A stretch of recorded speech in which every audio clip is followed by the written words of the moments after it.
بالله من شرور أنفسنا ومن سيئات أعمالنا من يهده الله فلا مضل له ومن يضلل فلا هادي له وأشهد أن لا إله إلا الله وحده لا شريك له وأشهد أن سيدنا محمدا عبده ورسوله صلى الله عليه وسلم أرسله بالهدى ودين الحق ليظهره على الدين كله وكفى بالله شهيدا من يطع الله ورسوله فقد رشد واهتدى ومن يعص الله ورسوله فقد ضل وغوى اللهم صل على محمد وعلى آل محمد كما صليت على إبراهيم وعلى آل إبراهيم إنك حميد مجيد اللهم بارك على محمد وعلى آل محمد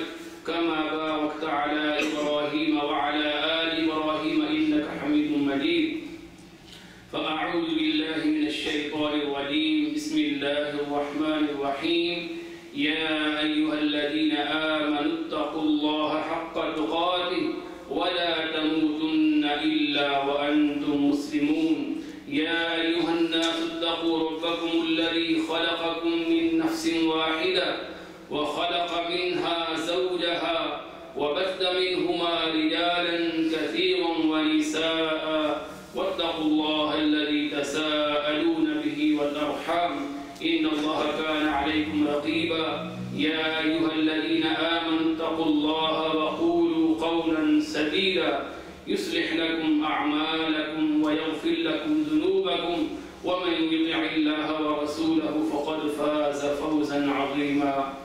My dear brothers and sisters, in my last khutbah, I discussed the importance of ilm al-faraid, the Islamic laws of inheritance, their importance, and we discussed that it is obligatory fard upon every Muslim to learn the basic information about his inheritance. Because any minor weakness, any minor mistake can lead him or her to hellfire. All good deeds of his life, all prayer, all fasting, as I mentioned the hadith of Nabi Sallallahu Alaihi Wasallam, that a man, he inna rajula la ya'malu bi ta'ati Allah 70 sana.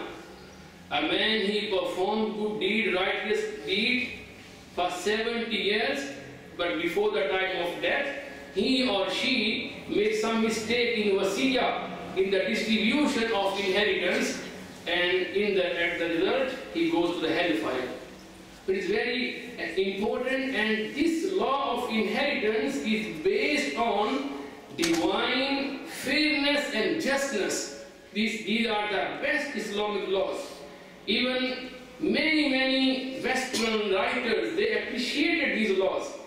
As the famous British writer, Professor Ramsay, the professor of the King's College, London, died in 1899, in his book, Muhammadan Laws of Inheritance, he writes that these are the best laws known to the civilized world.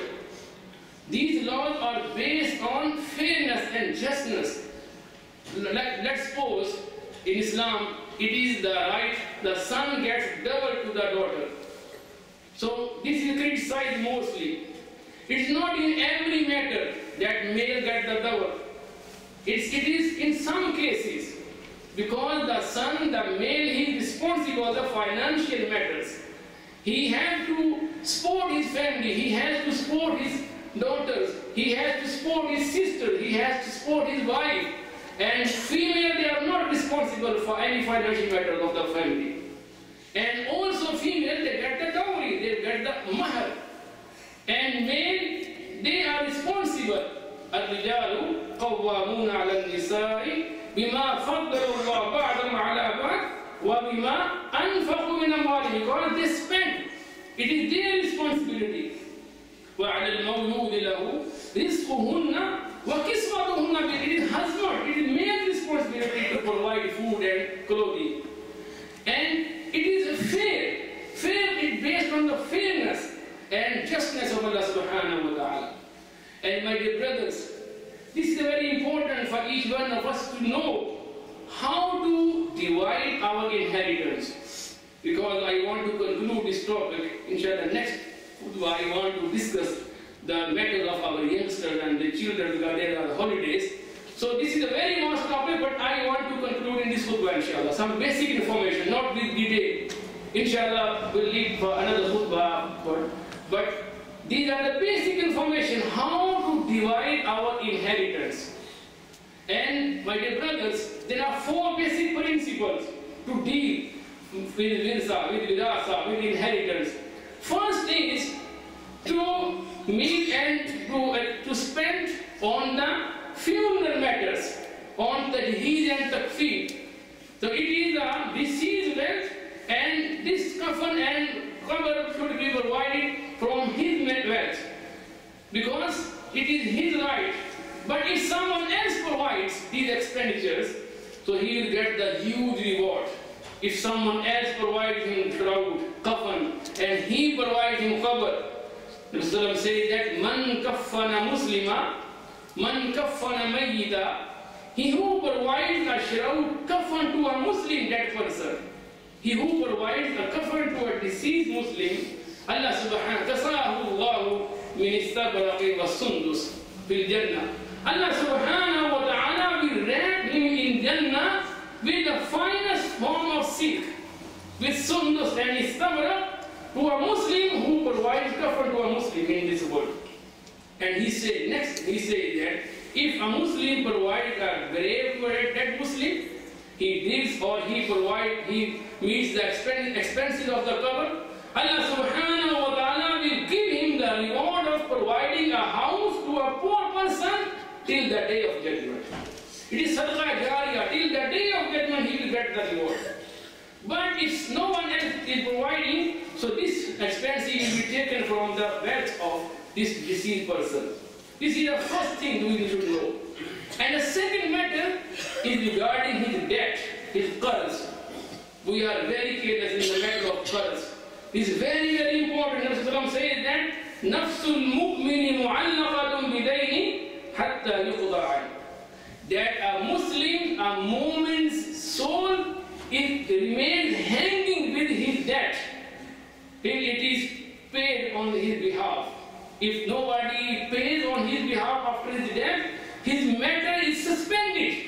He will not be allowed to enter into Jannah, though he was a pious person, though he was a good Muslim, but because he had owed some money and he did not pay in his life, so nafsul mu'mini mu'allaqatun bidayni hatta yuqda.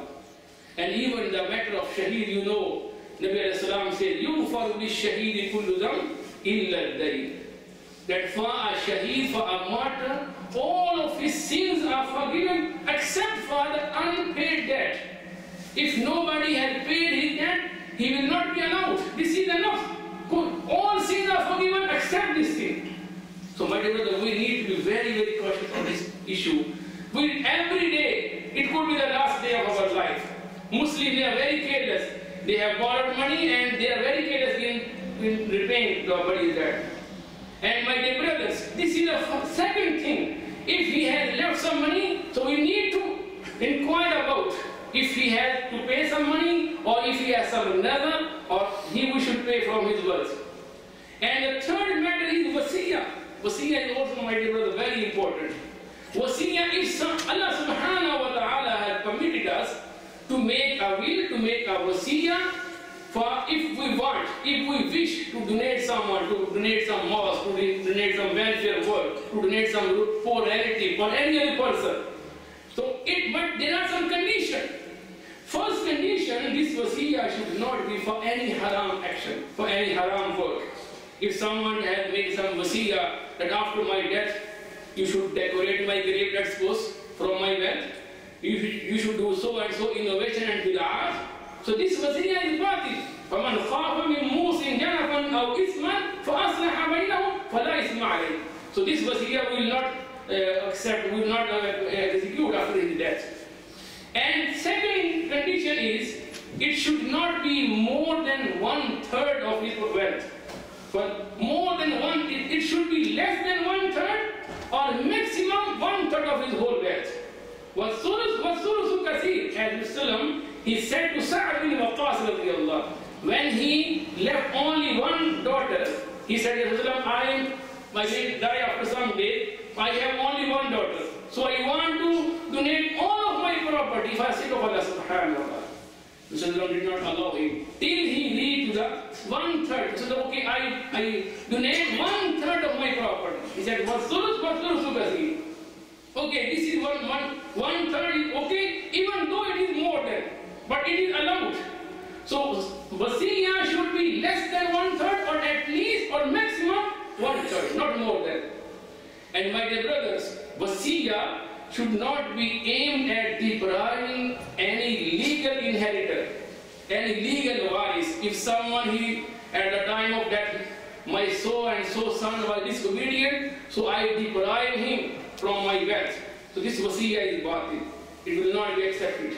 And the person who has made this wasiyah, he will get punishment, as we mentioned, that at the time of death he harms someone in his wasiyah, and in the result he goes to hellfire. فَتَرِبُ لَهُ النَّارِ. And also this wasiyah should not be aimed at giving more to some of the waris, to giving more or increasing the share of any of his waris.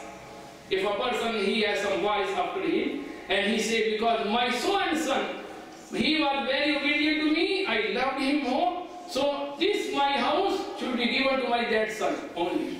So this wasiyah is haram. Nabi Sallallahu Alaihi Wasallam says that Inna Allah qad a'ta kulla li haqqin haqqa fala wasiyata li waris. Allah subhanahu wa ta'ala has given the due share to each one of you, but there is no wasiyah allowed for any inheritor, for any waris, for any legal inheritor. If you have inheritors, legal warasa, so nobody has a right to give someone more, because Allah has given. لِلرِّجَالِ نَصِيبٌ مِّمَّا تَرَكَ الْوَالِدَانِ وَالْأَقْرَبُونَ وَلِلنِّسَاءِ نَصِيبٌ مِّمَّا تَرَكَ الْوَالِدَانِ وَالْأَقْرَبُونَ مِمَّا قَلَّ مِنْهُ أَوْ كَثُرَ نَصِيبًا مَّفْرُوضًا. This is fixed by Allah subhanahu wa ta'ala. These shares are fixed by Allah subhanahu wa ta'ala, and these shares are based on Allah's fairness and justness. So no father has the right to give any of his inheritors, any of his waris, any of his son or daughter more than the fixed share. فَلَا وَصِيَّةَ لِوَارِثٍ. So no wasiyah is allowed for any of the waris. These are, and my dear brothers, especially those people who live in these Western countries, because the law of these countries, they are not according to our Sharia. So, but these laws, they allow us to make our wasiyah. If a Muslim, he makes his wasiyah, it will be implemented. But in these countries, we must make wasiyah. Because if after our death, one person, let's suppose one son or wife, he or she take all the wealth, so who will be guilty? Who will be responsible for this unfairness? So I'm saying that if someone has any matter to make wasiyah for, then he should not spend 2 nights, except he should have a wasiyah written with him. So those who have property in these countries, they must write their wasiyah that my wealth should be distributed according to Islamic laws. If he makes mistake and mistakenly someone takes all the wealth, so he himself will be responsible for that, because Nabi Islam has commanded that nobody should spend 2 nights except he should have his wasiyah with him. So these are very important. So these are the basic conditions, that he and the fee and qarz and wasiyah. Wasiyah has a third point. It is not, but Allah has mentioned before qarz, min ba'di wasiyah, yusi biha aw ghayr. Allah mentioned qarz later, and Allah mentioned wasiyah before. But in order, it is a third number. But why Allah mentioned it before the qarz? Scholars say because mostly people, they neglect wasiyah. Only to show its importance, Allah mentioned it before qarz.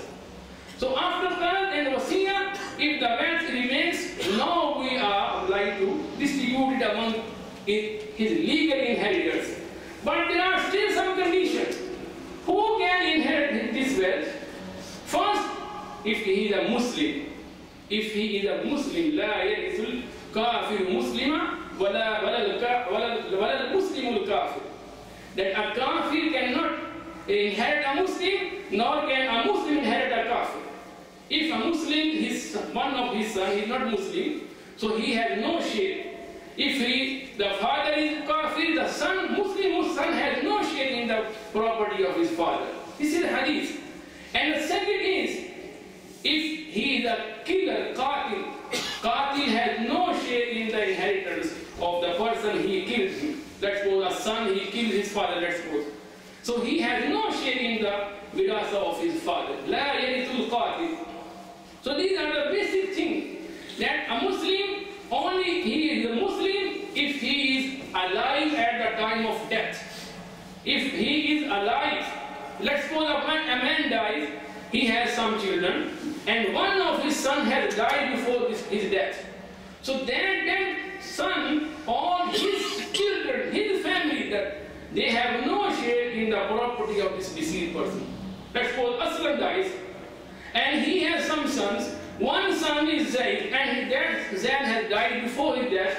So Zayd or the Zayd children, they have no share in the property of their grandfather. Yeah, there is another way, that is wasiyah. Grandfather, he can make a wasiyah for his grandchildren because their father has died before. So all those inheritors, all those urasa who are alive at the time of his death, who are Muslim, they have their share in his property. And afterwards, it should be distributed according to Islamic law. And you can read all these matters in Surah An-Nisa. There are with detail Allah has mentioned, and there are some ahadith. And my dear brother, the matter of wasiyah is very, especially in these countries, I again stress on this issue. Mostly our Muslim brothers, they have no wasiyah with them. So, but the matter is, afterward, only one takes all the property, and other are deprived. No father has right to deprive any of his inheritors.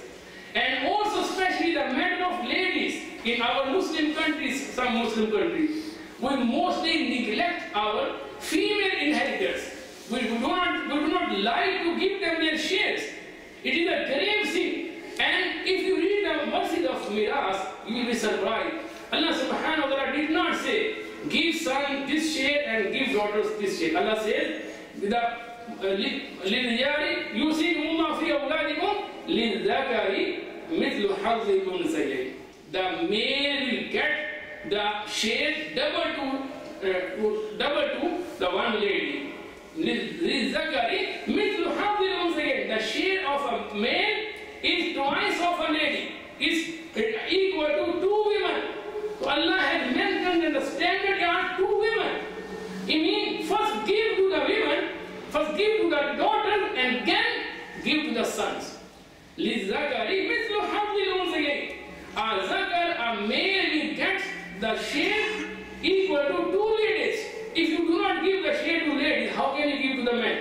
How can you give to the son? لِلذَّكَرِ مِثْلُ حَظِّ الْأُنْثَيَيْنِ. If you give, let's suppose, 0 to the lady, if you give 0 share to 2 ladies, how much share you get a man?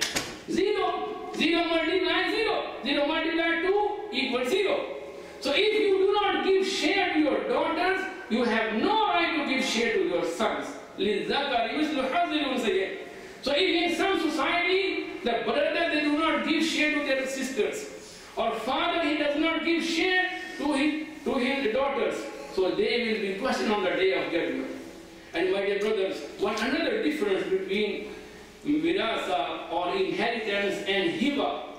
In some of the societies, fathers, they distribute their miras in their life.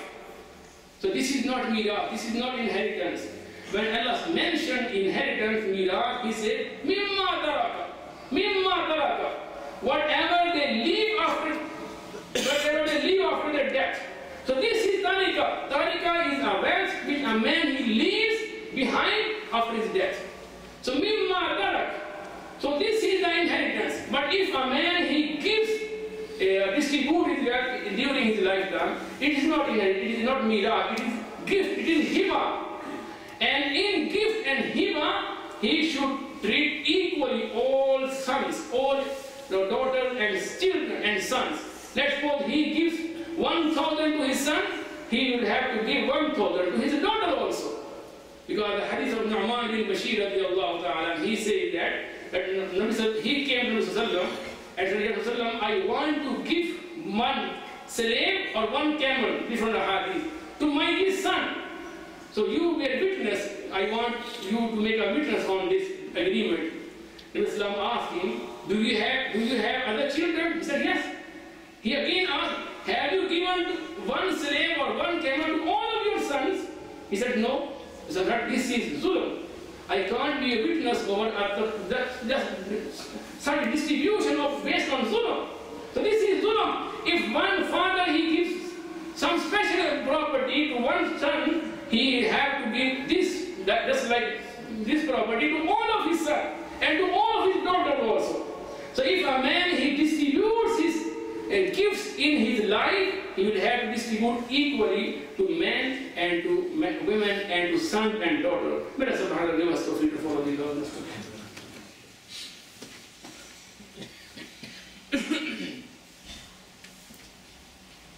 Inna alhamdulillah wassalatu wassalamu ala rasulillah wa ba'd. आज के इस मुख्तसर खुतबा का खुलासा ये है कि दीन के अहम मसाइल में से बहुत अहम मसला जिसको निस्फुल इल्म करार दिया गया, निस्फुल इल्म तअल्लमुल फराइद, जिसका नबी सल्लल्लाहु अलैहि वसल्लम ने हुक्म दिया है। इसलिए हुक्म दिया गया है कि इसमें इंसान गलती से कोई लापरवाही ना कर बैठे, कोई इसमें किसी के साथ ज्यादती ना हो जाए, क्योंकि ये अल्लाह का दिया हुआ माल है और अल्लाह के हुक्म के मुताबिक ही तकसीम किया जाएगा। वआतूहुम मिन मालिल्लाहि अल्लज़ी, ये अल्लाह का दिया हुआ माल है। और खास तौर पर जब इंसान दुनिया से जा रहा है, उस वक्त जो इंसान का माल है वो उसका जाती नहीं रहता, वो उसके मुरासा का हो जाता है।